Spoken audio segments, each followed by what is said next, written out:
everyone. Welcome to the show and a Supply Chain Insiders edition. First edition show. We just launched a Supply Chain Insiders newsletter with news, trends, insights, and our first one is analyzing peak retail shipping volumes in 2023 versus 2024, a tale of two seasons. We're going to be talking through some of that today. How are you doing, Michael? I'm doing fabulous. I'm really excited, man. Oh, Right? I love this Yeah. stuff. We've got All stats. kinds of stuff happened in the last 24 hours. It's been an incredible 24 hours for me. My Buckeyes won and a new newsletter.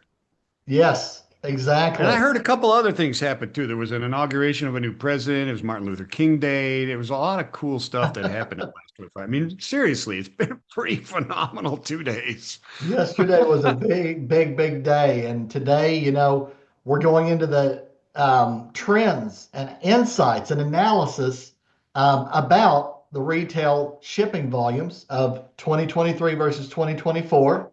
Oh, Um, yeah. some big things happened there. Some really big things happened there. All right. Do tell, sir. So, absolutely, the first one. In 2024, U.S. holiday retail e-commerce sales reached a record-breaking $271.58 billion, a 9.5% increase from the previous year, and in-store sales grew more modestly at 2.9%. That's a lot of shopping right there. $271 billion. It's amazing because if I'm not mistaken, in the article, that's actually it's a decent growth, the 9.5%, but it was like a 10% 223 over 222 also. Yeah. I mean, there was two jumps there, and that is, it, I would say, yeah, bravo, fantastic. The in-store sales is interesting to, or the difference between those. It'd be really interesting to get into the commodities, right? Remember during COVID how it changed, how we started shipping Peloton bikes and hot tubs by air freight. Right. Right. Yep. I do remember that. Yeah, people were going to deliver them by drone or by parachutes and all that kind of Oh, there could be so many things go wrong with that. Oh, my goodness. They're really good. Oh, but But you never know. it was good news, really across the board. Another stat, according to Mastercard SpendingPulse, total resale retail sales increased by 3.8% from November 1st through December 24th, surpassing forecasts and the previous year's 3.1% growth. So across the board, total retail sales increased as well, which is good news. Consumer confidence was up, man. Right? I mean, Yeah, and that's. I mean, there are different levers and things that you can pull in government, the Fed, et cetera, for economic, to try and drive or cool the economy. But it right. comes down to consumer confidence. Yeah, All of those are designed to influence you and me and what our confidence is. And until that happens, either good or bad, economy doesn't move, right? Obviously, there was some confidence or just sick of, you know what I mean? Because sometimes you're just like, you know what? I'm just sick of this crap. I'm going to do something different. But right. whatever it was, it worked. All right. Well, and I was traveling during the Thanksgiving holiday. Yeah. Have you ever heard of Bucky's, the fuel stop with the grocery I store? love Bucky's. We finally got them out here. There's one between here and Atlanta. I will drive down there just to get beef jerky, bro. The wall of beef jerky is fantastic. It is, But man. so is the brisket burrito, breakfast burrito. It's fantastic. The fudge bar, the fudge custom Oh, made you're the fudge fudge. guy. No, Oh, I go right for the protein, dude. I love the yeah. I'm a sugars and sweets guy. And but the thing is, we were coming back from Galveston, Texas, coming up through Denton, Texas, and we stopped in one. And we thought, let's go in here and grab a few things for Christmas. Everybody else must have thought the same thing because we couldn't find a place to park.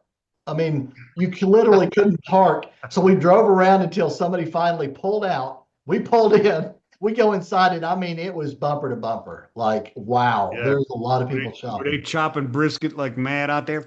Oh man, every line, the brisket line, the candy wall, the fudge line.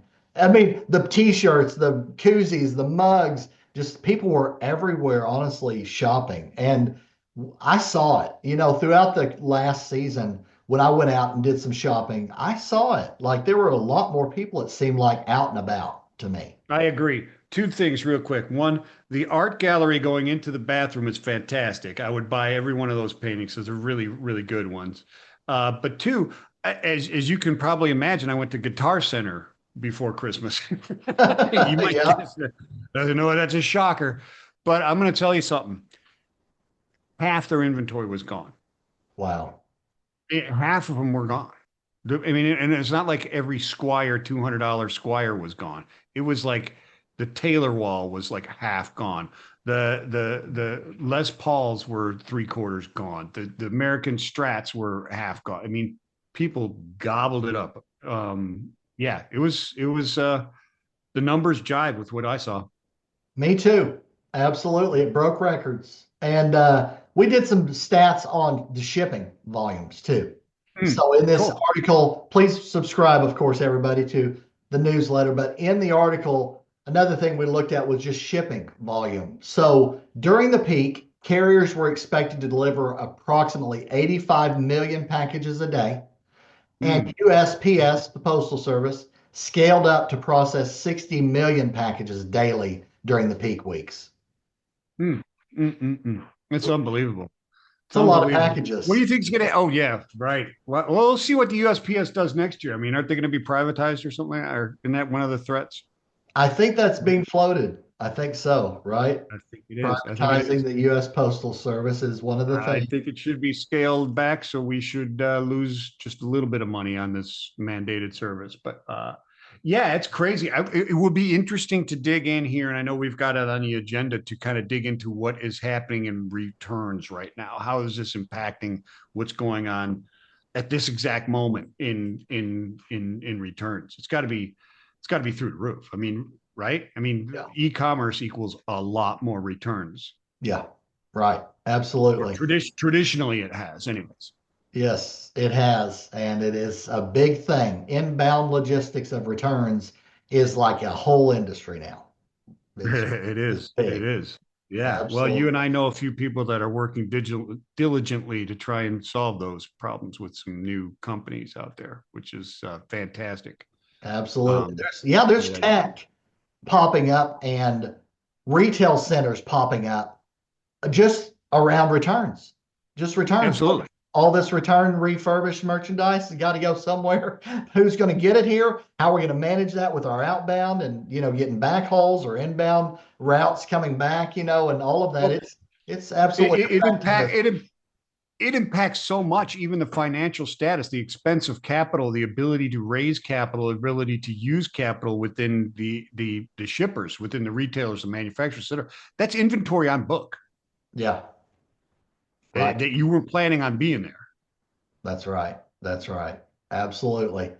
Another thing we That's looked not a at, good. That's not a DAT. good thing. No, no, it slows down the cycle of cash. Yeah, that's what I'm saying. It That you makes can capital rely expensive. that you can reliably say that is actual cash. It slows down Exactly. that cycle. Exactly. Yeah, Exactly. yeah. One other thing we looked at, freight rates. You know, DAT Freight and Analytics national spot rates showed rates went to $2.11 per mile in December, Mm. an 8 cent increase from the previous month, and spot rates rose to $2.18 per mile during the first week of January 2025, continuing their upward trend into this new year. Please go out there and subscribe to the Supply Chain Insiders newsletter, folks. More to come. And we appreciate you following, chiming in, give us your comments. Tell us what you're looking for as well. Like, what are you looking for? We'd love to hear from you. So please subscribe, follow. Thanks for joining. Thanks for listening, everybody. And we will see you again on the next one. Take care. Right on. Peace and love.